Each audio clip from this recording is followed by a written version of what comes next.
Today I'm going to show you how to replace a side mirror on a 2010 Toyota Corolla. You're first going to remove this plastic cover.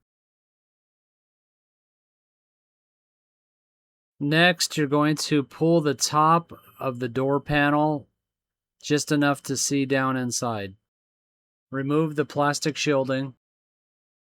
Use your screwdriver to depress the clip and then pull up.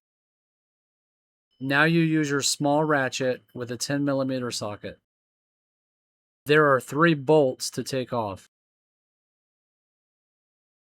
Now the wire is disconnected and the 3 bolts are out, you can remove the mirror.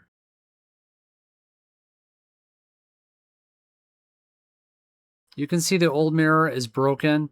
It also had defrost on it. The new mirror does not, which is not a problem.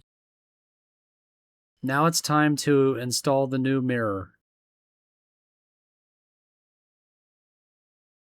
Now tighten up the bolts. Now reconnect the electrical cable. You may hear a click.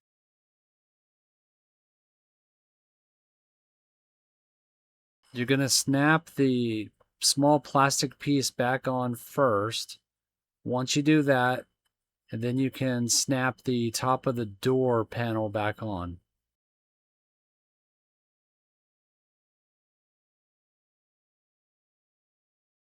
Now you're going to snap the plastic cover that comes with the mirror. Thank you for watching Epic Help.